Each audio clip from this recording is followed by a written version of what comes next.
अल्लाहुम्मा सल्लि अला सय्यिदिना मुहम्मद व अला आलि सय्यिदिना मौलाना मुहम्मद अफ़्ज़ल सलवातिक बिअददि मालूमातिक व बारिक व सल्लिम अलैहि। अऊज़ु बिल्लाहि मिनश शैतानिर रजीम। बिस्मिल्लाहिर रहमानिर रहीम। या अय्युहन नास इत्तक़ू रब्बकुमुल्लज़ी ख़लक़कुम मिन नफ़्सिन वाहिदतिन व ख़लक़ मिन्हा ज़ौजहा वबस्स मिन्हुमा रिजालन कसीरन व निसाअ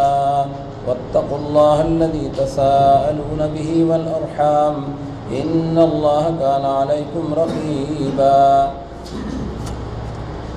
दा सूरत द कुरान हकीम द दीनुम दे सूरत उन्निसा दा मदनी सूरत दे और बाद अल हिजरत नाजिल शवे दे। द दीन मख के सूरत आल इमरान चकम तकमील तवर से दो द रबत द हक़ी सरा हग़दा दे च दाग़ी आखिरी आयत दाओ वत्तक़ुल्लाह लअल्लकुम तुफ़्लिहून। द तक़वा हुक्म दे च द अल्लाह रब्बुल आलमीन न यरा और द हक़ खौफ आगा खपल कई और बदे टोल अहकामात मज़कूरा बांधे बामल हक़ सड़े गई चकम द अल्लाह न यरीगी और चकम सड़ी ज़िल दा अल्लाह खौफ निश्ता फ़िक्र आखिरत निश्ता खौफ खुदा निश्ता न बिया दग अहकामात दे दहक़ी न नफ़ नशी हासिल वले। और द सूरत उन्निसा आगाज़ पदे बायदे च या अय्युहन्नास इत्तक़ू रब्बकुम न दाग़ी चकम इख्तिताम नागा तक़वा वा दे चकम आगाज़ और इफ्तिताह दा नागा हम तक़वा दा। सूरत उन्निसा चूँकि दा मदनी सूरत दे नदी के हक़ मज़ामीन अरबआ तौहीद रिसालत और माआद यानी बास बादल मौत और दाग़ी सरसर जिहाद फ़ी सबीलिल्लाह दाग़ बुनियादी मज़ामीन दी और दीन अलावा नूर मुताल्लिक़ अहकाम अग़ज़े बज़े बाए दाग़ी सरा द हिजरत और दारंग चकम दे चकम कसान सरद और इस्तिताअत न हिजरत उन की न दाग़ी दपार तौबीख़ और ज़ोरना। और ब्या पदी सूरत के अल्लाह रब्बुल आलमीन दो क़िस्म अहकाम ज़िक्र कई। यो हागदी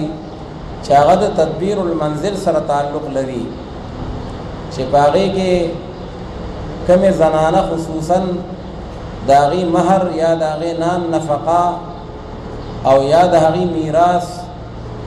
और या चकम पजाहिलियत के बदाग़ी सर ज़ुल्म और जवर के दो सड़े बवफ़ात शो दाग़ माल बटूल मीरास हो न दाग़ खज़ा चवा न दा बहुम मीरास हो न चा बज़मका वाखिस्ता चा बकोर वाखिस्ता चा पके दाग़ खज़ा वाखिस्ता दा डेर यो ज़ालिमाना और डेर चकम दिन हक़ यो द जबर कानून हो। हालांकि ज़नाना चेदा न दा माल न दे चागता से मीरास कवे दा मालिक अदा तो दे बाक़ायदा महर के महर दाग़े हक़ दे मीरास के दाग़े हिस्सा दा नान नफ़क़ा और दगशान दाग़ी टूल हुकूक अग़ प अज़वाज बांधी और पर रिजाल बांधी अल्लाह रब्बुल आलमीन नाज़िम करी दी। तो अल्लाह रब्बुल आलमीन मुस्तक़िल सूरत रावले को सूरत उन्निसा द ज़नाना सूरत गोया के पदे के टूल दाग़ी हुकूक अग़ के बयान शवी दी। और ब्या दोयम नंबर अल्लाह रब्बुल आलमीन अहकाम सुल्तानिया ज़िक्र की चिकल इस्लामी हुकूमत और इस्लामी रियासत हुई न आया राई और रईयत हाकिम और दाग़ कौम दे कौम पर हाकिम मानदे कम हुकूक दी और ब्या दे हाकिम पर दे कौम मानदे आग़ कम हुकूक दी न बागी के अल्लाह रब्बुल आलमीन इन्नल्लाह यअमुरुकुम अन तुअद्दुल अमानात इला अहलिहा दाग़ ज़ैन ब्या दाग़ी आगाज़ की गई न आग़ अहकाम सुल्तानिया द अमानतुनो ज़कदा सुमर हुकूमतुना या उहदे या मनसबुन चीदी अल्लाह विदा करे अमानतुना दी बदी के बचाचा मामा न कवई बल्कि दाबद अहलियत और द मेरिट पर बुनियाद बांधे और द इस्तेहक़ाक़ पर बुनियाद बांधे बदाग़ी तक़सीम कवई। और ब्या दाग़ी सरा सरा अल्लाह रब्बुल आलमीन द जिहाद फ़ी सबीलिल्लाह और द कुफ़ार सरा तर्क मुवालात चदाग़ी सरा बतासो मिना और मोहब्बत और दा से ताल्लुक़ न सातई चकम आगे न इस्लाम और मुसलमानान मुतासर गर्जी और बे अल्लाह रब्बुल आलमीन फरमाई कि सुमर फ़ैसले पर अदालतों के और सुमर फ़ैसले हगस्तासो د طرف نکیږي نو هغه به د الله د مقدس قانون مطابق کیږي. انا انزلنا الیک الکتاب بالحق لتحکم بین الناس بما اراک الله. الله وی چې ته فیصله کې اے محبوب نبی صلی الله علیه وسلم دا هغه کتاب چې کوم الله را لېږلی دی او چې کله د الله نبی دا هغه کتاب مطابق فیصله کوي نو دا هغه امت هغه د دې پابند دی د هغې په هغه نبی باندې ایمان راوړی دی چې دوی به د کتاب الله مطابق چلیږي او فیصلې به کوي او خپل قوانین به د هغې مطابق جوړوي. نو په دې صورت کې الله رب العالمین دا مختلف مضامین هغه ذکر فرمایي او مفسرین وایي چې سورة البقره په هغې کې الله رب العالمین اصلاح د یهودو کوله، د هغې قبایح او د هغې خبایث بیان شو، دین مه خرڅوئ او دارنګې رشوت مه اخلئ، د الله دین مه پټوئ. بیا په سورت آل عمران کې اصلاح د نصارا وه، هغه د نجران نصارا او چې نور کم نصارا و نو زیات بحث د هغې و چې کم از کم د الوهیت مسیح عقیده مه لرئ او د توحید خلاف مه چلیږئ او حضرت عیسی علیہ السلام ته چې کوم نسبت کوئ چې دا مونږ ته هغه تعلیم را کړی دی ځان تاسو په هغه باندې الزام تراشي کړې ده. او په دې سورة النساء کې بنیادی مضمون هغه د اصلاح د عربو، ځکه چې د عربو معاشره هغې کې زنانو ته بالکل هغه د زناورو په شان بلکې د هغې نه هم بدتر اسلام او قرآن نازل شو او هغې زنانه د حیوانیت د هغه مقام نه راوچته کړه او هغې له د مور یا د خور یا د لور هغه مقدسې رشتې او د هغې حقوق د هغې عزت او دارنګې د هغې ابرو نو دا ټول حقوق الله رب العالمین هغه ذکر کوي. اول شروع د تقوا نه کوي چې دا احکام به هغه څوک پوره کوي چې کوم د الله نه یریږي او چې یو سړی د خدای نه یریږي نو هغه به د ښځې مهر څه ورکړي او هغه به د هغې میراث هغه به څه پوره کړي او یا د هغې نان نفقه یا د نورو غلامانو نوکرانو د خپل سوبارډینیټ چې کوم د ده د وس لاندې خلک دی نو دی به د هغې حقوق څه پوره کړي ځکه د خدای نه یریږي نو لومبنی آغاز د هغې نه دی. نو الله رب العالمین فرمایي بسم الله الرحمن الرحیم یا ایها الناس اتقوا ربکم، اے انسانانو یعنی الناس والجن ویریږئ تاسو د پروردګار خپلنا، تقوا اختیار کړئ. هسې پروردګار خلقکم من نفس واحدة چې هغه پیدا کړي تاسو لره د هغه یو انسان نه چې هغه وهو آدم چې هغه حضرت آدم علیه السلام دی، هغه ابو البشر دی. نو ټول د حضرت آدم علیه السلام نه الله پاک پیدا کړي. نو ګوره چې آدم علیه السلام هغه زمونږ د ټولو نیکه شو او مونږ ټول د هغه اولاد یو، نو دا ټول اولاد دا رونه رونه شو. نو الله تعالی فرمایي بیا د یو بل سره دا دشمنۍ ولې کوئ او بیا دا یو بل مړ کوئ ولې او د یو بل دا د حقوقو حق تلفي ولې کوئ ځکه ستاسو پلار یو دی، ټول د یو پلار اولاد یې. وخلق منها زوجها او بیا پیدا کړ الله رب العالمین د دغه نفس واحده نه یعنی د حضرت آدم علیه السلام نه بیبي د هغه لاره چې هغه حوا بیبي ده هغې ته حوا ځکه وایي لأنها خلقت من حي، ځکه دا د یو ژوندي انسان نه پیدا شوه. حضرت آدم علیه السلام د یو قول مطابق جنت کې و او د بل قول مطابق د جنت نه بار و، خو د هغه د ګسې پوښتۍ نه الله رب العالمین هغه چې کوم دی بیبي پیدا کړه او د هغه د انس دپاره او د هغه د ملګرتیا دپاره الله رب العالمین او د نسل انساني د بقا دپاره یو سلسله د هغې آغاز وشو. نو وخلق منها زوجها خدا داسې نه وه چې ګینې حوا بیبي د آدم علیه السلام نه داسې پیدا شوه نو ګینې هغه پلار شو او دا ګینې لور شوه چې بیا به سوالات شروع شي چې یاره د لور سره خو نکاح نه کېږي او یا دا دی چې مونږ وایو هغه زمونږ مور ده خو بیا زمونږ مور نه شوه زمونږ خور شوه. نو اصل خبره دا ده چې هغه په متعارفې طریقې سره نه ده پیدا شوې حتی کې چې مونږ آدم علیه السلام ول پلار کو او هغه یې لور بلکې هغه په غیر معروفه طریقه باندې الله رب العالمین په خپل قدرت لایقه سره پیدا کړی ده. وخلق منها زوجها وبث منهما رجالا كثيرا، بث معنا نشر او بیا را خوار کړل الله رب العالمین د دغه دواړو آدم علیه السلام او د حوا بیبي نه هغه سړو ډېرو لره ونساء یعنی ونساء کثیرة او ډېرو ښځو لره. الله وی تاسو د ټوله دنیا لټ پلټ کوي، دا څومره بلا سړي او څومره بلا ښځې، دا ټول د آدم علیه السلام او د حوا بیبي دا د هغې پیدا وخت دی.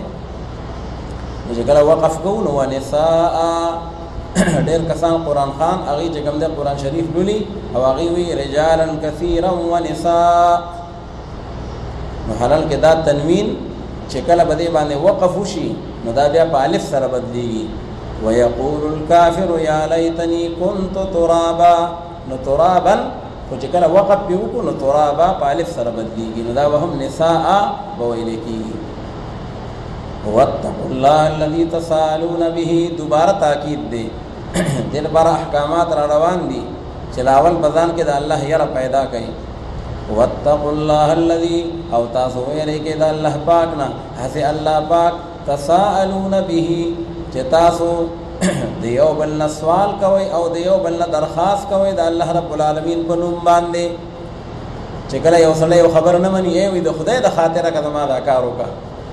نو الله وایي چې هر ځای کې خو بیا زما نوم پیش کوئ. چې کله ګیر شئ او هغه مثلا نه حل کېږي نو بیا ویې لکه د خدای د خاطره که، نو الله وایي چې زما نوم پیش کوئ، نو بیا خو کم از کم زما نه یېرېږئ هم که نه، زما مخالفت خو مه کوئ، زما احکامات خو بیا د خپو لاندې کوئ ما. تساءلون به، او یا سنی حضرات مفسرین وی چې تساءلون به معنا دا ده یعنی تسألونه، تاسو د هغه الله نه ویریږئ چې د کم نه تاسو سوالونه کوئ. هر وخت کې وایي ربنا ربنا، یا الله دا وکړي یا الله دا وکړي، نو الله تعالی وایي چې زما نه هر څه غواړئ، نو بیا کم از کم زما حکم منئ، بیا زما نه یریږئ. والارحام، ارحام جمع د رحم دا ویل کېږي رشتہ دارۍ ته، نو د یا خدا والارحام دا چې کوم دی په نسب سره دی او دا معطوف دی په لفظ الله باندې. نو واتقوا الله الذي، او واتقوا الارحام،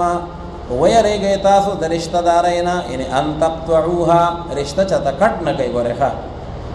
ځکه چې صله رحمي دا واجب ده او قطع رحمي دا حرام ده. نو دا پلار دی، دا مور ده، دا رور دی، دا خور، دا ټول رشتې مقدسې دي. نو الله تعالی واتقوا الارحام، رشتو نه ګوره ویریږئ. او یا سن حضرات وی فرمایي چې دا اصل کې دا ضمیر چې کوم په تسألون به کې راغلی دی، نو دا بیا په هغې باندې وی دا معطوف دی،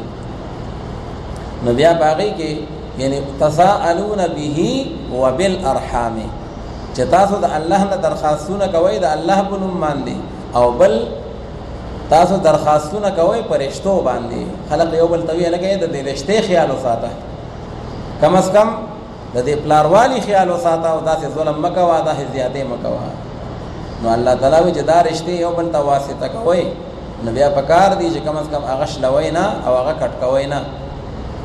حدیث مبارک کې راځي وایي دا رشتہ داري چې کومه ده نو دا د عرش په خوا کې الله رب العالمین هغې له مقام ورکړی دی، او دا دعا کوي وی الا من وصلنی وصله الله، او یو خیره کوي الا من قطعنی قطعه الله، چې څوک ما یو ځای کوي خدای ته یو ځای کوي، ته لحاظ وکړي، او چې څوک ما کټ کوي خدای پاکه ټوکړې ټوکړې کوي. ان الله کان علیکم رقیبا، په تحقیق سره الله رب العالمین په تاسو باندې نگران او حافظ دی. رقیب هغه نگران دی. وآتوا اليتامى اموالهم، اوس الله رب العالمین د هغه احکامات او آغاز کوي، د ټولو آغاز هغه د یتیم د حق نه وکړو، ځکه هغه ماشومه چې هغه د بلوغ نه مخکې یعنی بلوغ ته نه دي رسېدلي، نو جاهلیت کې او په هغه معاشره کې به خلکو د هغه سره ظلم کو. یو خو که د هغه به سمالو منقوله یا غیر منقوله، نو په هغې به یې خېټه واچوله، او یا کله به یې داسې وکړل چې اخیستو خو به یې داسې نه، ځکه بیا به شرمېدو. نو مثال په طور یو د ده غوا وه او یو د یتیم غوا وه، نو د هغه هغه به ښکلې وه، لنګه مزېداره، او د دغه بېکاره وه، نو بېکاره به یې هغه پسې حساب کړه، او هغه د هغه هغه به یې ځان پسې حساب کړه، سر به یې وله پوره کو. نو الله رب العالمین فرمایي چې د یتیم د هغه چې کوم دی نو هغه حقوق هغه تاسو پوره کوئ. اوس دلته کې دی وآتوا الیتامى اموالهم، الله وی یتیمانانو له مالونه ورکوي، نو چې کوم پورې دی یتیم دی خو هغه له به مال نه ورکوي، ځکه دی خو نابالغه دی، او چې کله بیا بالغ شو نو بیا به خپل مال حواله کړي، نو بیا خو دی یتیم نه دی. نو دې ته دا یتیم چې ویلي دا به اعتبار ما کانه، یعنی په خوا دې یتیمو. او اوس خو چې ولمونږ مال حواله کوو نو خو یتیم نه دی، خو بالغ دی، خو عاقل او هوش والا دی. نو الله رب العالمین هغه حکم فرمایي چې وآتوا اليتامى اموالهم، او ورکړئ تاسو یتیمانانو ته هغه مالونه داغي، ولا تتبدلوا الخبيث بالطيب، او مبدلوي تاسو هغه ناکاره مال لره په هغه ښکلي مال سره. الخبيث الردي من المال، او الطيب الجيد من المال. یو کړه دی یو کوټه دی، نو الله تعالی وی خپل کوټه اغله مور کوا او دا هغه کړه ځان لمخلا. یو سړی د هغه توراره یتیم پاتې شو، نو بیا پس مکو کې چې کوم خپل ازمکه د نو هغه د ټول ځان لا واخستي، او چې کوم بیکار او ردی د نو هغه د پاغه یتیم وراره پسې پاغه بسې ویلي کلی ښه چې دا رد دي. نو الله تعالی وی دا سکار مکو باقاعده دا هغه حق پورا ادا کړي. ولا تاكلوا اموالهم الى اموالكم، او مخرج تاسو اے مسلمانانو دا مالونه د یتیمانانو الى اموالكم، یعنی مذمومه مع اموالكم، چې د خپل مال سره یو ځای کې او خپل هړپ کې وی دا سکار مکوئ. انه كان حوبا كبيرا، حوبا معنا ذنبا كبيرا، په تحقیق سره دا اکل د مال یتیم چې ده دا خو ډیره ګناه کبیره ده، لویه ګناه ده. او رسول هغې دپاره وعید شدید را روان دی. وان خفتم الا تقسطوا في اليتامى فانكحوا ما طاب لكم.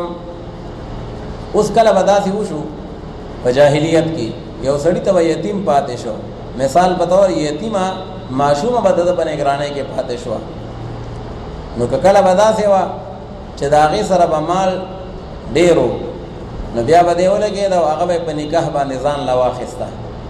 چیرې بل دا زما په سبا بل چاله ورکوم، خو زما په نکاح کې شوه، یا ما خپل زوی له په نکاح باندې واخېسته. مقصد به دا نه و چې هغې سره مینه ده یا د هغې حقوق پوره کړي، مقصد به دا و چې دا ټول ځمکې او د اموال دا بل خو ولاړ نه شي،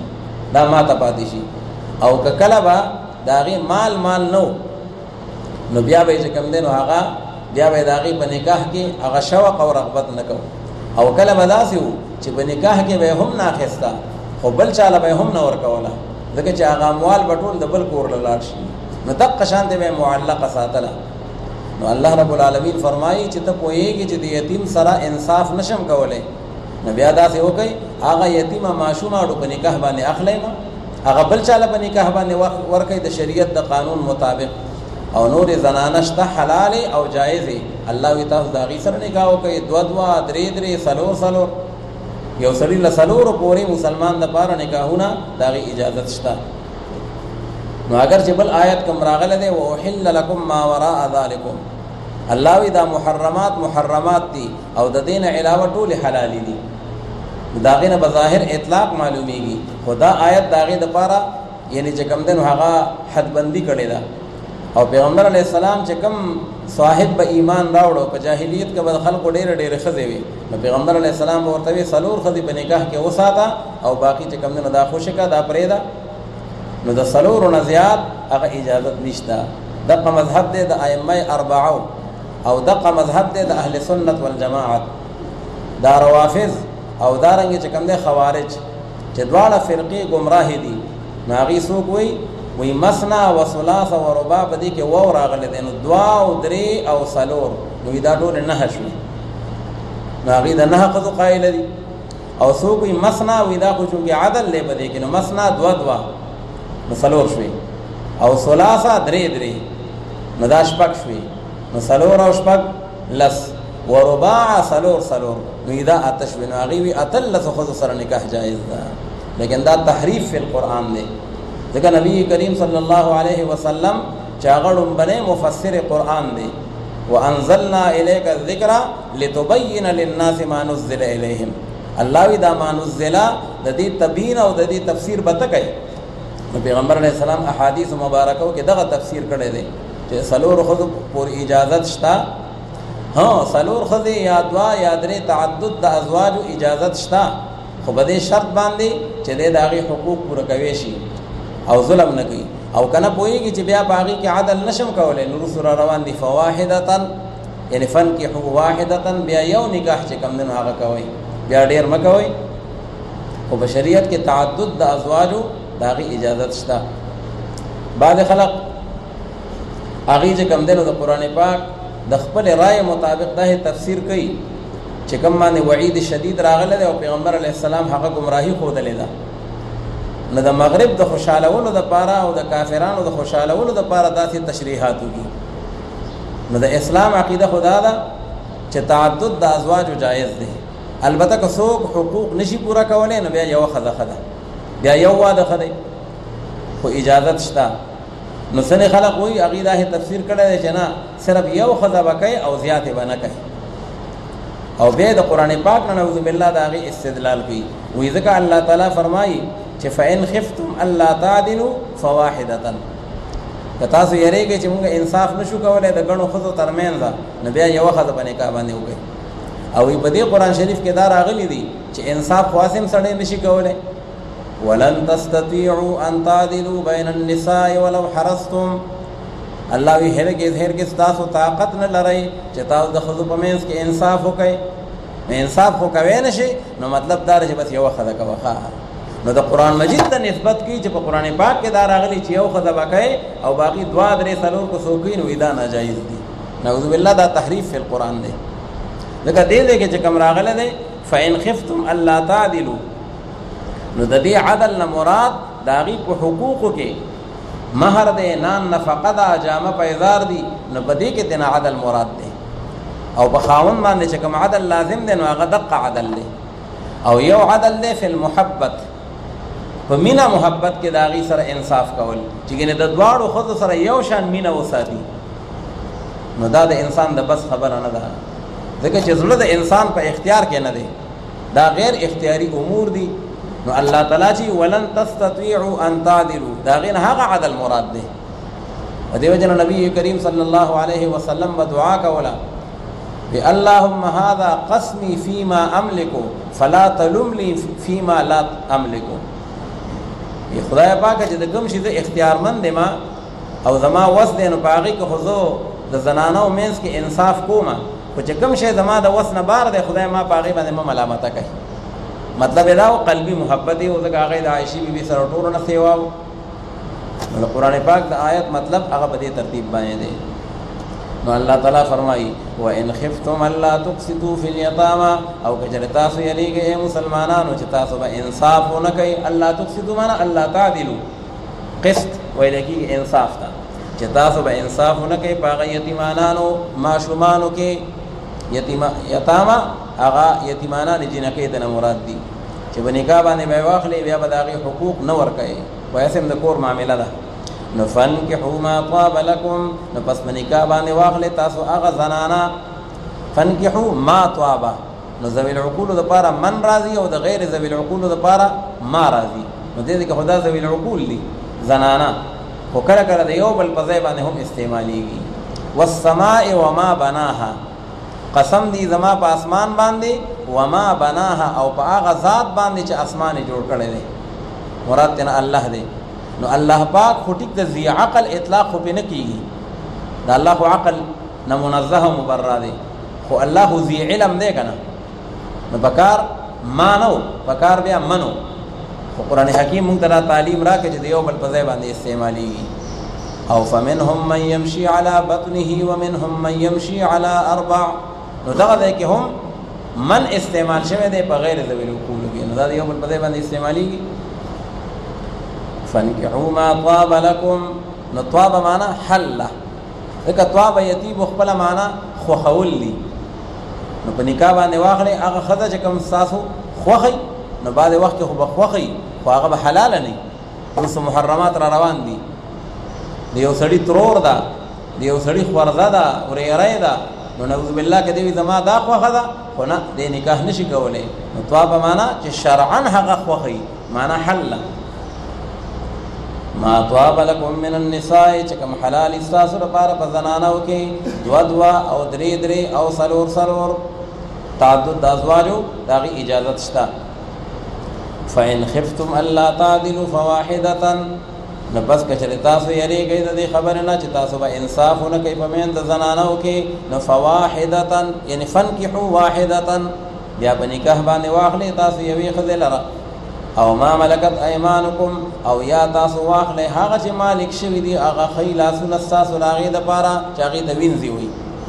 ځکه وینځه چې ده نو د هغې هغه شان حقوق نشته لکه د حرې په شان دی نو الله تعالی وایي که د حرې حقوق ادایګي نشي کولی نو بیا په وینځه باندې اکتفا وکړه خو یو دا چې ګوره ظلم چا سره ونه کړي ځکه دا زنانه دا خو د الله مخلوق دی او د هغې په تا باندې حقوق لازم دي نو که چا ظلم وکړو پیغمبر علیه الصلاۃ والسلام فرمایي که د یو سړي دوه ښځې دي او فمال الی احداهما دې یوې ته مایله شو میلان نه مراد د زړه هغه نه دی ښه میلان نه مراد دا دی د یوې نان نفقه کوي او هغه بله غریبه دقه شانتې ناسته ده او د هغې حق نه پوره کوي نو پیغمبر علیه السلام وی جاء یوم القیامه وشقه مائل دی به د قیامت په ورځ باندې راشي په دې یو طرف باندې به فالج اټیک کړي ښه دا یو طرف به مایله شوي دا ولې ځکه چې د دنیا کې یوې ته مایله شوی دی ذلک ادنا الله تعولو ادنا معنا اقرب او دا خبره ډیره اقرب ده او نږدې ده الله تعولو معنا الله تجورو چې تاسو به ظلم او جور ونه کوئ که یوې ښځې سره د نکاح وکړه نو په دې کې به د ظلم نه خلاصې ښه ځکه بس یو ځای دی او یا دا که چېرې هغه وینځه وه نو د هغې هم دومره حقوق نشته نه د هغې ادایګي شته نو الله تعالی هغه حقوق شروع کړي دي او بل حق دا دی تدبیر المنزل الله وی لاول خپل کور جوړ کړي ځکه چې یو سړی کور د هغه جوړ نه وي دی به د کافر سره جنګونه څنګه کوي ځکه دی د خپلې ښځې د هغې د حقوقو ادایګي نشي کولی نو وآتو النساء صدقاتهن نحله صدقات جمع در صدقاتن مراد تینا دی مهرونه نو صدقاتهن یعنی مهورهن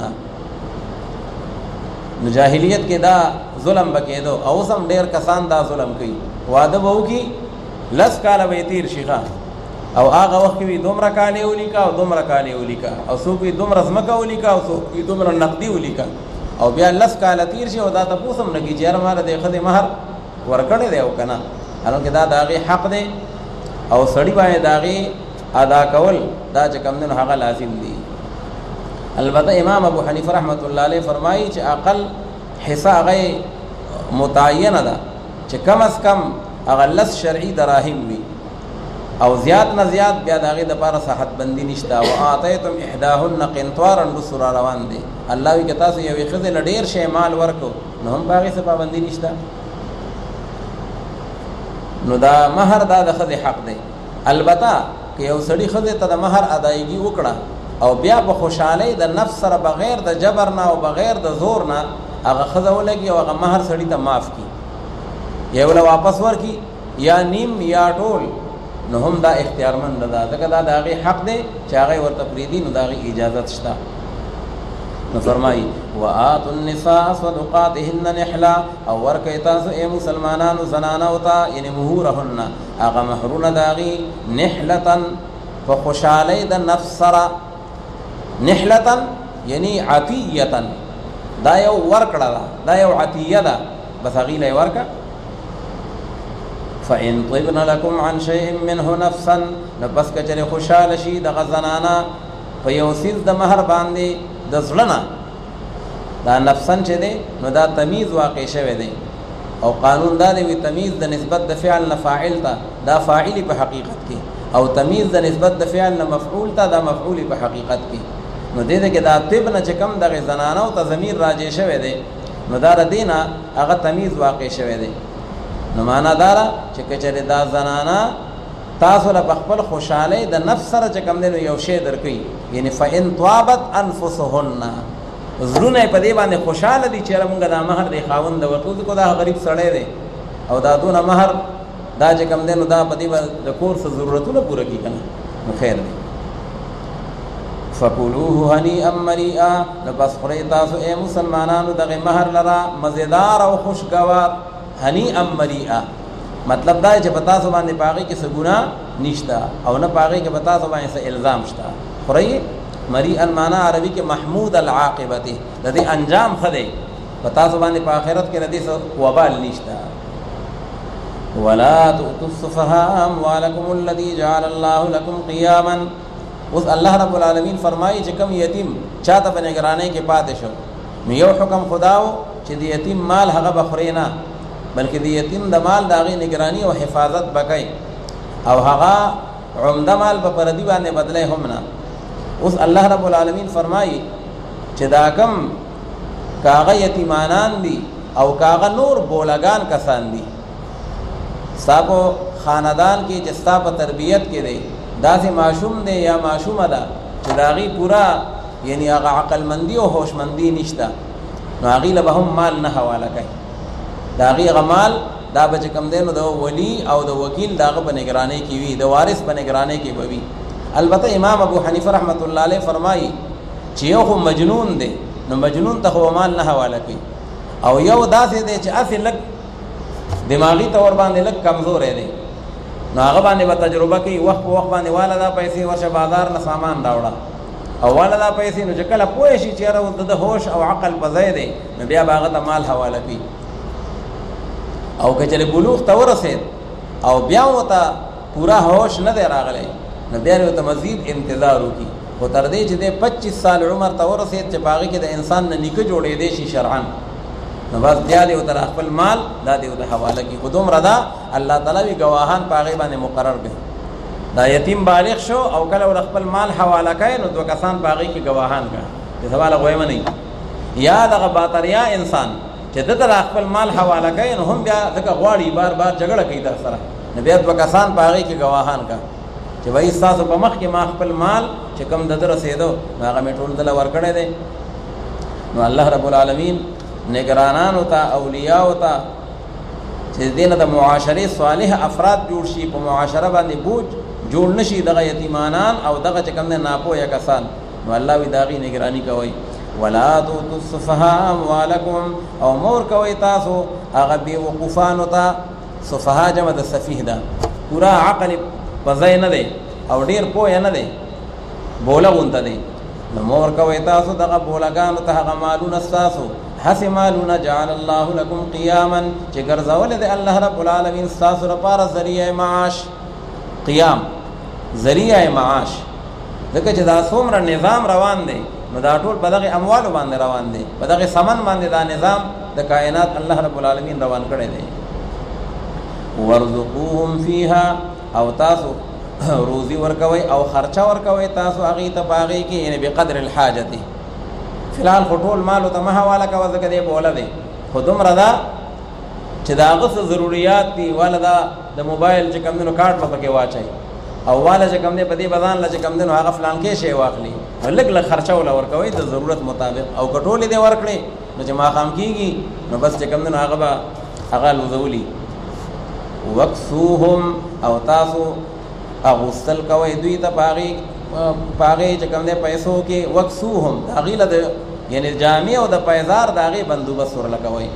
وقولوا لهم قولا معروفا او تاسو وای حقیقتا هغه وینا خوګه مزیدار خبر او ته کوي بچي وای دا ټول ستا پیسې دي ښا لازم کې مستادي خو خیر ته خپل خو باندې ودرېږي او سمجھدار شي او خشي نو دا ټول بتا ته حواله کوم اته نه چې بل څوک ولم سي او بده کې تا نه دزو باسي ښا. وقولوا الله تعالی موږ پوهه کوغه چې معاشره به سم چلوي. وقولوا لهم قولا معروفا کته داسې حرکات کوي چې هغه یتیم اخرور اوس پوهه شوی دی یا هغه بولا ورو پوهه شوی دی او هغه وی دا خو جو زما د مال ته د کم دنو هغه خپل تاو کړی دی او زما د مال دی خوري نو څنګه چې معاشره کې نور بیګاړ پیدا شي. وقولوا لهم قولا معروفا وابتلوا اليتامى حتى اذا بلغوا النكاح او تاسو وابتلوا معنا واختبروا او تاسو امتحان اخلي د دغه یتیمانانو څنګه امتحان وخت وګړو پیسې ورکوا چې ورګه په جمع تفریق کویږي او کنه او تقسیم کوي شي او کنه دکاندار لتا ور 100 روپے ورکړي نو اسنه چې هغه ته وي شابه 500 واپس راکړه نو چې بده باندې پوه شي چې د ما سونه شوي او چې کم نه پاتې سومره شوي نو دا امتحان اخلي تر دې پورې چې کله ورسیږي دوی هغه حد بلوغ ته نکاح نه مراد هغه بلوغ او د بلوغ حد چې ده نو حضرت امام ابو حنیفه رحمه الله فتوا او دارنګ د نور ائمه د امام شافعی رحمه الله هغه دی 15 سال الک دې کې جنې دا چې 15 کال ته ورسید نو بیا شرعاً دا مکلف شو روزه او موز په باندې هم لازم شو نو چې کله پوری بلوغ ته نه رسیدلې دا هغه مال به کنټرول کوي او ساتي وي او چې کله بلوغ ته ورسید نو باز اوس دی بالغ دی شرعا مکلف دی روزه موز هغه په لازم دی نو ته خپل مال ورکا فإن آنستم منهم رشدا آنستم معنا ابصرتم پس کچره تاسو ولیدو او تاسو محسوس کو دا غینه چې کوم دی رشدن هغه پوی لرا تا د باندې سو پیر امتحانو کو پوی شو چې را دی خو خيار دی سمجھدار دی عقل پزای دی معاملات باندې پویږي نو پس ورکه تاسو هغه ته هغه مالونه داغي ولا تاكلوها اسرافا وبدارا او مخره تاسو دغه مالونه د یتیمانانو لرا اسرافا یعنی مسرفین کدا حال واقع شوه دی نو د حمل لپاره په اسم فاعل سره بدل تعبیر کو په دې حال کې چې تاسو اسراف کوونکې په مالونو داغي کې وبدارا او دې د پاره یعنی و مبادرین په دې حال کې چې تاسو ګړندې کیدونکې تاسو جلتی کوونکې ان یکبروا یعنی مخافت ان یکبروا د دې یری نه چې تر دوی غټ نشي الله تعالی وی اسنا چې په منډه منډه داغه غزمه کې کله یو خرڅه کله بل خرڅه کله بل خرڅه او مطلب دې دی چې دې اوس رالوي نشي او بیا سره قومي بکی نو چې دې سور رالوي او خصوص ځان باندې پويږي چې مار سو تعالی والا کړي الله تعالی دا کار مکوي ولا تاكلوها اوس البته یو سړی ودی یتیم د مال نگرانی خو کوي خدا نگرانی هم آسان کار نه دی دا غزمه کې نو کله باغی کې د انتقال مسئله اوس په باغی کې عدالت تطلل غواړي کله په کې گاډه کوي پټواری براولې ناب طول بګي نو بده کې هم خرچه مرچه راځي نو الله تعالی دا ولی د یتیم کچری غنی دی الله تعالی ول الله ارت ورکړه دی په خپل خمالدار دی نو الله وی د خدای د رضا لپاره د یتیم د مال نگرانی وکا او کنه فقیر وی او تاسو رضان لا درک نه لګي نو خیر دی بیا په قدر ضرورت دا غینه چې کوم دی خرچه هم اخلا خرچه نه اخلا زګه دا د گاډي خرچه شوا دا مردان تر تلو خرچه شوا او دا چې کوم دی زما ټول ورځ خدان لدی مار سړی نو چې زه ټول ورځ د یتیم د ازمه کې سنبالوم او هغه په پټواریانو باندې ګرځم نو زما دا بچي بسخري نو خیر د ځان لته په قدر ضرورت خدای په گواه کا هغه نه واخلا سونه دیاړي خلک اخلي هغه نه واخلا خو یو دار چې داغه د مال بچ کا داغه د ازمه کې محفوظ کا سو کې ولا خراب نه کی ومن کان غنیا فلیستعفف او هر غسو چې هغه مالدار وي نو خامخا ځان دې بچ کی دې عن اکل مال الیتیم د یتیم هغه مال لګوته مورړه داغه نه ځان بچ کا او هر غسو چې هغه فقیر او محتاج وي فلیاکل بالمعروف نو خامخا خوري دې داغه نه خو په هغه نیکه طریقه سره د رواج مطابق دا څنګه چې دی اوس وی چې وای دا خو خرچه راځي کنه اوس د خرچې په نوم باندې دومره بیلونه جوړ کړی دي چې دا هغه غټول اسمکي هغه ټولې په بیلونو کې لاړې نو الله تعالی دا کار مکوي بالمعروف قید سره ولګو فاذا دفعتم اليهم اموالهم پس باغ وخت چې کله ورکې تاسو دغه یتیمانانو ته هغه مالونه داغي یعنی پس د بلوغ نه نو پس تاسو گواهان مقرر کړئ پاغي باندې فلانکی تاسو گواهان شئ چې ما ګوره پر دې حق هغه دغه ادا کوو چې سباله مشکلات او نزاعات نه جوړيږي الله تعالی فرمایي دو کسان گواهان مقرر کا دا خو ظاهری دنیوي خبره ده او اصل حساب چې دی هغه بسر الله کوي چې تا نگرانی کړي دا او کنه د نگرانی په نوم باندې هغه چې کوم دنه ملک دل تاړ کړي دي وکفا بالله حسیبا او کافی دی الله رب العالمین حساب کوونکې تاسو سره للرجال نصیب مما ترك الوالدان والاقربون اوس یو حق داغي باغي کې هغه د میراث د جاهلیت قانون داو چې میراث به هغه څوک اخلي چې څوک میلمه سنبالوي شي څوک ډیره ډنډه چلوي شي او چې څوک جنگ لتلی شي او دا زنانا او دا معشومان یتیمانان دوی خدا کار نشي کولای لہذا لدی په میراث کې برخه نشته غیله وینا ورکو پہلی بار قران حکیم چې کوم دنو هغه غیله په میراث کې برخه ورکړه سعد ابن ربیع رضی الله تعالی عنہ یو مبارک صحابي و د شهید شو وفات شو ددو خدای پاتې شو او دوی لونه پاتې شوی د جاهلیت د قانون مطابق چې کوم دی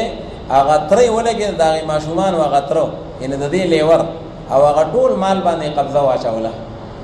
هغه کون راغله پیغمبر علیه الصلاۃ والسلام ته چې دا شان سعد ابن ربیع هغه سره په جهاد کې شهید شو او اوس معاملہ داسې وشونه آیا زما به دې کې صبر خشتا او کنيشتا پیغمبر علیه الصلاۃ والسلام ورته ته انتظار وکړه نو الله رب العالمین وحی راولېګل چې د سړو هم په میراث کې برخه شته خو د ښځو هم په میراث کې برخه شته. او بیا د شریعت قانون یې د هغې دپاره جوړ کړو. پیغمبر علیه الصلاة والسلام ولا هغه لیور راوغوښتو او د آیت الموارث مطابق ورته وویل چې سړی مړ دی دوی لوڼه پاتې دي نو د هغې دپاره ثلثین رسي او ښځه یې پاتې ده نو د هغې دپاره ثمن دی 1/8 او د دې نه چې کوم باقي پاتې شو نو هغه لیور ته یې وي ته عصبی نو هغه باقي ستا شو. وګوره ټول مال ستا نه دی. نو پهلی بار قرآن حکیم چې کوم دی په میراث کې برخه هغه زنانو له ورکړه او دا یې وارثه وګرځوله. نو الله رب العالمین دا غي بیان کی چې للرجال نصیب د پاره د سړو برخه د پاغه مال کې چې پرې خو دی وی هغه لره مور او پلار او یا نور رشتہ دارانو. وللنساء نصیب او د پاره د زنانو هم یو برخه ده په هغه طریقه کې او په هغه مال کې چې پرې خو دی هغه لره مور او پلار او یا نور رشتہ دارانو. مما قل منه او کثر د هغه مال نه کاغه لګ دی او کاغه ډیر دی. دا څنګه چې ډیر میراث نو بیا به برخه وي او کلګي نو بیا به برخه نه وي. کلګ میراث نو د هغې په مقدار باندې په هغه میراث کې برخه هغه به رسي. هغه یو بزرګ د یو مریض چې کوم دی عیادت له تللی و هغه قریب الموت نو په دې کې هغه ورته ناست و او هغه وفات شو. نو هغه بزرګ ولګېد ډیوه بله نو هغه ډیوې له یې پوکې ورکړه هغه یې مړه کړه. نو چا ورته وی حضرت تا خو ډیوه مړه کړه خلک خو چې مړی وشي نو نور انتظامات شروع کړي که رڼا نه وي نو رڼا وکړي او تا شته رڼا چې کوم دی نو هغه دې مړه کړه. هغه وی اصل خبره دا وه چې کئ پورې دا صاحب ژوندی و نو دا ټول اموال د ده او د ده سا ختل او دا ټول اموال چې دي نو دا وارثانو ته منتقل شوه. دا مال اوس د ده نه دی دا ډیوه هم اوس د ده نه ده دا اوس د وارثانو ده او وارثان خو نشته په موقع باندې او پردې مال بغیر د اجازت نه استعمالول دا په شریعت کې لا یجوز. دا خلکو ته یو سبق ښوده چې په دې معامله کې مونږ څومره رستو یو او پردي اموال چې کوم دی نو هغه په هغې کې تصرفات شریعت د هغې اجازت نه دی ورکړی. الله وی کلک دی او کډیر دی. نصیبا مفروضا دا یو برخه مقرر ده فرض کړی شوی د جانب د الله رب العالمین نه. میراث چې دی دا مفروض دی الله تعالی مقرر کړی دی. وَإِذَا حَضَرَ الْقِسْمَةَ أُولُو الْقُرْبَى وَالْيَتَامَى وَالْمَسَاكِينُ اوس بعض اوقاتو کې داسې دي میراث تقسیم شروع دی د شرعي قانون مطابق خدا سے رشتہ داران پکې راغلل چې د هغې په میراث کې برخه نشته او یا غریبانان خلق راغلل د کلي د محلي غریبانان هغې میراث دوی خاص میراث تقسیموي او بلا میراث دی کېدای شي مونږ هم پکې. نو الله تعالی فرمایي چې دغه کسان چې دي نو تاسو هغې ته وقولوا لهم قولا معروفا تاسو چې کوم دی نو هغې ته ښکلې پسته وینا ورته وکړئ ورته وایي دا مال زمونږ نه دی دا پردی مال دی دا د وارثانو مال دی لہذا مونږ د دې نه بل چاله نشو ورکولی او البته که ستا د موجود حاضر وارث څه برخه په هغې کې نو د هغې نه الله تعالی وي دا غریب راغلی دی مسکین راغلی دی 100 روپۍ پکې هغه له هم ورکړه د خپل وس مطابق. خو یو د غایبانو او یا چې کوم دی نو د یتیمانانو د هغې مال به څوک نه تقسیموي. وَإِذَا حَضَرَ الْقِسْمَةَ أُولُو الْقُرْبَى او په هغه وخت کې چې کله حاضر شي هغه تقسیم د طریقې ته خاوندان د رشته دارۍ اولو القربى فاعل د حضر دی او دارنګ یتیمانان او دارنګ مسکینان. فرزقوهم منها نو پس تاسو خوراک ورکئ هغې ته فرزقوهم منه خوراک ورکئ تاسو هغې ته د دغې مال نه خو چې کوم ستاسو شرعا د هغې استعمال کولی شئ نو ورکئ هغې ته. وقولوا لهم قولا معروفا او تاسو ووایئ هغې ته هغه وینا د شریعت مطابق هغې ته خوږه وینا او پیسته وینا ورته وکئ چې بهی دا مال زمونږ نه دی دا پردی دی. وليخشى الذين لو تركوا من خلفهم اوس الله تعالی فرمایي چې دا پردي یتیمانان چاته پاتې شي نو دې د پاغي کې داسې معامله وکړي لکه چې دې په خپله مړي او د ده بچي بل چاته پاتې. نو الله تعالی تاسو په خپله سوچ وکړئ چې ته په خپله مړې او ستا بچي د بل په لاس کې د بل په رحم و کرم وي نو تا سره به څونه فکر وي څونه به غمجن او څونه به فکرمند چې خدای زما په دې بچو به څه کېږي. نو الله وي کم از کم د بل د دې بچو هم غم وکړه هغې باندې ظلم مه کوئ زیاتې مه کوئ او د هغې حق تلفي مه کوئ. وليخشى الذين لو تركوا من خلفهم او خامخا ودې یریږي هغه کسان چې که چېرې دوی بالفرض پرېښی وی شاته د خپل ځان نه ذریة ضعافا یعنی اولادا صغارا ماشومان بچي چې دوی یریدل په هغې باندې فلیتقوا الله پس خامخا دوی دې ویریږي د الله رب العالمین نه د پردي یتیم باره کې هم د الله نه ویریږي او خامخا دوی دې وایي قولا سدیدا هغه وینا نیغې لره څه مطلب چې کومه خبره کوي نو هغه د حق وینا کوي هغه د ظلم د زیاتی او د جبر د هغې فیصله دې نه کوي ان الذين ياكلون اموال اليتامى دا اوس وعید دی د هغې دپاره په تحقیق سره هغه کسان چې هغې خوري مالونه د یتیمانانو په ظلم او په جور سره په تحقیق سره دوی اچي په هغه خېټو خپلو کې هغه اور د جهنم لره دا د هغې سروټ کې دي وسيصلون سعیرا او بعض قراءاتو کې دی وسيصلون سعیرا معلوم او مجهول دواړه راغلی دی زرد چې داخل بشي دوی هغه شعلزن اور ته سعیر هغه اور چې هغه شعلزن دی لمبې وهي یا وسيصلون دی به داخل کړی شي د الله په حکم باندې یوصیکم الله فی اولادکم للذکر مثل حظ الانثیین دا اوس مخکې چې بیان وشو چې په میراث کې د سړو هم برخه شته او په هغې د زنانو هم برخه شته دا اوس د هغې هغه تفصیل دی د هر یو ځان لدی د اولاد څومره برخه ده دارنګې د ښځې څومره برخه ده د خاوند څومره برخه ده د مور او پلار د هغې څومره حقوق دي نو هغه چې کوم دی په دې رکوع کې او په دې آیت الموارث کې الله رب العالمین د هغې تفصیل ذکر کړی دی نو فرمایي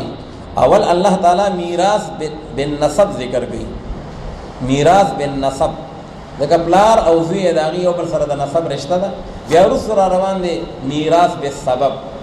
د ازدواج رشته راغلی ده کنې دا ښځه او خاوند دا خو د یو بل نه پردي وو خو صرف د ازدواج د رشتې د وجه نه اوس د هغې د یو بل نه میراث اخلي نو هغه میراث څومره دی د هغې تقسیم نو مستقل علم دی علم الميراث په هغې کې بیا چې کوم تفصیل دی چې دا ذوي الفروض دي او دا عصبه دي او دا ذوي الارحام دي نو کوم رشته داران چې د هغې دپاره الله رب العالمین متعینه برخه مقرر کړې ده هغه ذوي الفروض دي او چې کوم د ذوي الفروضو نه پس هغه چې کوم دی ټول مال اخلي او یا که ذوي الفروض نه نو بیا ټول مال د سیل مې اخلي یا باقي مال اخلي یا ټول مال اخلي نو هغې ته وایي عصبه او چې کوم د ذوي الفروض او د عصباتو نه علاوه لرې رشته داران دي ماما شو خورۍ شو نو بیا هغې ته ویل کېږي ذوي الارحام ځکه که کله ذوي الفروض او عصبه نه وي نو بیا ذوي الارحام هغې ته هم هغه میراث میلاویږي نو الله رب العالمین فرمایي یوصیکم الله فی اولادکم تاکیدی حکم کوي تاسو ته الله رب العالمین وصیت کوي تاسو ته یعنې تاکیدی حکم کوي په باره د هغه بچو خپلو کې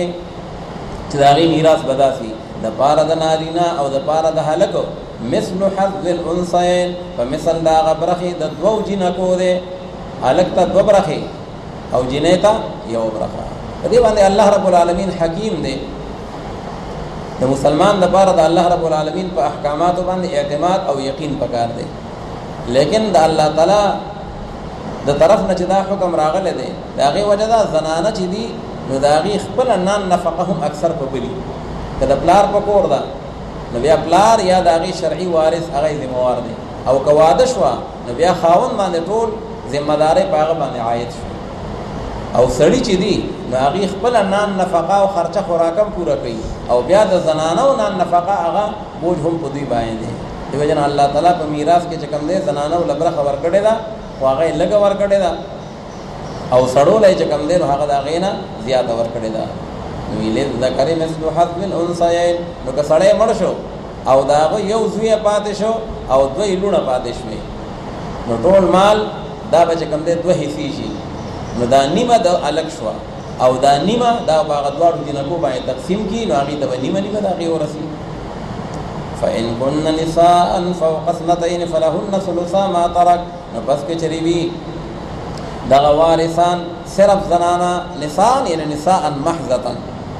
سړی مړ شو او صرف جینکۍ پاتې شوې نو زمونږ پښتنو کې خلک وي ذوي میراث نو قرآن حکیم وي نه دا میراث نه دی ښه د هغه میراث شته د هغه وارثان هم شته فإن كن نساء فوق اثنتين نو پس که چرې دا وارثان زنانه دوه کسانې وي فوق اثنتين نو یا خو دا فوق لفظ دا مقحم نو مراد دی نه دی دوه او یا د دوو نه ډېر نو د ټولو حکم یو دی او یا که چرې فوق لفظ زاید نه وي نو بیا معنا دا ده که چرې دا زنانه د دوو نه ډېرې وي لکه درې څلور جینکۍ وي بیا هغې ته ثلثین میلاویږي، خو که دوه جینه کوي نو بیا هم ورته ثلثین میلاویږي، ځکه هغه په احادیثو مبارکو کې راغلي دي چې د دوو حکم او د ډېرو جنکو حکم د ټولو یو دی. نو که چېرې دا دوه جینکۍ وي یا زیاتې د دوو نه وي فلهن ثلثا ما ترک. قرآن پاک کې راغلی دی فضربوا فوق الاعناق واضربوا منهم كل بنان. نو الله تعالی وی اصول جنگ او قانون د جنگ ذکر کوي چې کله په کافر باندې گزار کوي په میدان جنگ کې نو گزار کوه په سټ باندې. نو فوق الاعناق نو دا فوق لفظ زائد دی هلته کې دې ځای کې هم دا فوق لفظ بیا مبهم او زائد راغلی دی. فلهن ثلثا ما ترک، نو پس د دوی دپاره دوه درېیمه برخې د هغه مال دي. ترکه یعنې ترک المیتو چې پرېښودي دي هغې لره دې مړي نو دې ته به 2/3 میلاویږي. وان کانت واحدة فلها النصف، او که چېرې وه دا یوه پلار وفات شو او صرف یوه لورې پاتې شوه نو پښتانه خو وي سړی میراث شو. الله تعالی وی میراث نه دی، 1/2 مال دا به د یوې جینۍ ته میلاویږي او دا 1/2 چې دی نو هغه به نور شرعي وارثان یې هغې ته به میلاویږي. که بل څوک نه وي نو بیا فرض سره ټولې دې ته میلاویږي. وان کانت واحدة فلها النصف، او که چېرې دا جینۍ یوه وه نو بس د هغې دپاره نیمه د مال ده. ولأبويه لكل واحد منهما السدس مما ترك إن كان له ولد، او د پاره د مور او پلار ته دغې مړي لأبويه دا ضمیر راجع دی میت ته. میت مخکې صراحتا ذکر نه دی خو د سیاق او د سباق نه معلومیږي، ځکه میراث چې تقسیمیږي نو هغه د ژوندي نه هغه د مړ تقسیمیږي. نو د پاره د مور او پلار ته دغې مړي د پاره د هر یو د دغې دواړو نه السدسو شپږمه برخه ده 1/6 د هغې مال نه چې پرېښودې وي دې مړي هغې لره. ان کان له ولد، کله که چېرې د مړي دپاره اولاد وي، سړی مړ شو اولاد شته نو بیا به مور او پلار هر یو ته شپږمه میلاویږي. فإن لم يكن له ولد، نو پس که چېرې نو د دې مړي دپاره اولاد او میراث واخیستله دنه مور او پلار دده نو فلأمه الثلث. سړی مړ شو صرف پلار یې دی او مور یې ده باقي هېڅوک نشته نو دا میراث به څنګه تقسیمیږي؟ نو الله تعالی وی فلأمه الثلث، د مور د دې مړي دپاره درېیمه برخه ده 1/3. ولأبيه الباقي، او هغه باقي 2/3 چې دي نو هغه یې پلار ته پاتې شو. لکه ښکاره خبره ده بل څوک وارث خو شته نه. فإن كان له إخوة فلأمه السدس، نو بس که چېرې و د دې مړي دپاره رونه مخکې خو دا وه سړی مړ شو مور او پلار شته بل څوک یې نشته، او اوس دا دی چې په هغې کې رونه هم شته یا اعیانی یا اخیافي او یا علاتی. نو په دې ځای کې بیا د دې مور برخه چې کومه ده نو هغه د ثلث په ځای باندې سدس ته لاړه، د 1/3 په ځای باندې 1/6 ته لاړه. او دې ته د میراث په قانون کې وایي حجب. خدا حجب نقصان دی، یو حجب حرمان دی یو حجب نقصان دی. نو زوی او نوسه سړی مړ شو زوی او نوسه نو د زوی د وجه نه نوسه محروم دی، دا زوی د نوسې دپاره حاجب دی. یا سړی مړ شو نو پلار او د پلار پلار یعنې نیکه نو دا پلار چې دی نو دا د دې نیکه دپاره حاجب دی، دې ته وایي حجب حرمان. نو چې زوی ته میلاویږي نو نوسې محروم شو، چې پلار ته میلاویږي نو نیکه محروم شو، دا حجب حرمان شو. او کله حجب حرمان نه حجب نقصان وي، مطلب دا چې هغه نقصان په برخه کې راشي. لکه دې ځای کې که د دې مړي رونه نه و نو بیا خو مور ته میلاوېدې 1/3، او که رونه شته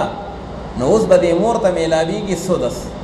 نو دا رونه ولګېدل او دا مور یې د 1/3 نه 1/6 ته بوتله، اگر که رونو ته په خپله هېڅ هم نه میلاویږي. دا حجب حرمان نه دی خو حجب نقصان دی. د مور برخه د 1/3 په ځای باندې 1/6 شوه نو کمه شوه. داسې نه چې 1/3 ډېره ده او کمه ده او 1/6 ګینې زیاته ده. 1/6 هغه کمه ده او 1/3 هغه زیاته ده، ځکه 1/6 چې ده نو دا نیمه ده د 1/3. نو الله رب العالمین فرمایي چې که چېرې و د دغې مړي دپاره رونه فإن كان له إخوة فلأمه السدس، نو پس د مور د ده لپاره شپږمه برخه ده من بعد وصیت. اوس الله تعالی فرمایي که پلار له برخه ورکوئ که مور له ورکوئ که زوی له ورکوئ، خو ګورې قانون دا دی من بعد وصیت یوصي بها او دین، یعنې من بعد تنفیذ وصیت، رستو د نافذ کولو د وصیت نه چې وصیت کوي مړی په هغې سره، او یا رستو د هغه ادا کولو د دین نه، او دین یعنی او اداء دین، او یا پس د ادا کولو د دین او د قرضې نه. نو قانون څه دی چې یو سړی مړ شو نو د هغه د مال سره چې کوم حقوق متعلق دي، نو فقها فرمایي اول نمبر هغه دی تجهیز او تکفین،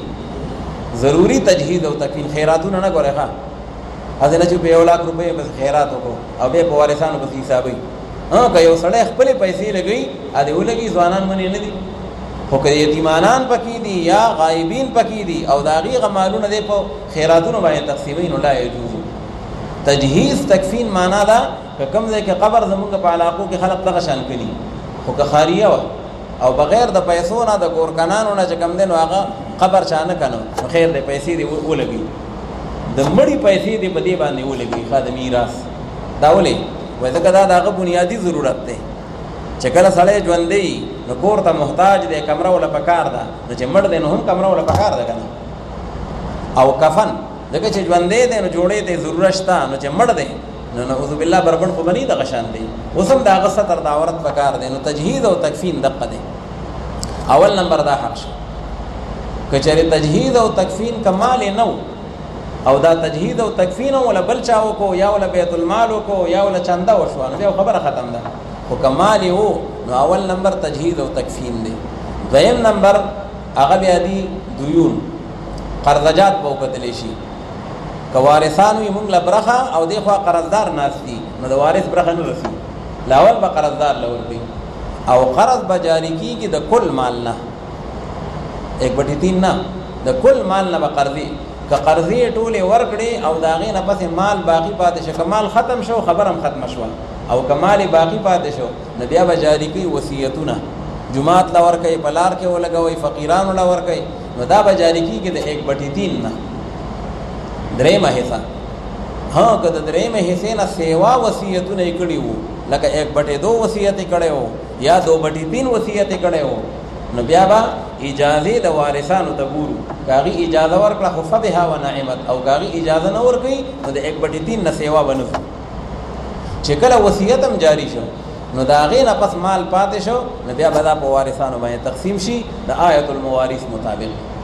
اوس دلته کې یو لفظ دی من بعد وصیت یوصي بها او دین. قرآن پاک کې چې بار بار راځي نو وصیت مخکې راځي او دین وروستو راځي. حالانکه مسله داسې نه ده، مسله خدا د دین مخکې دی او وصیت وروستو دی. حضرت علی کرم الله وجهه دا هغه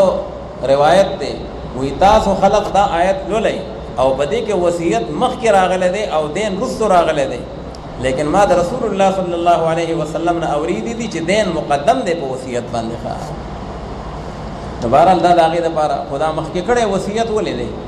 وایي ځکه عام طور باندې خلک د وصیت د تنفیذ دومره لحاظ نه ساتي،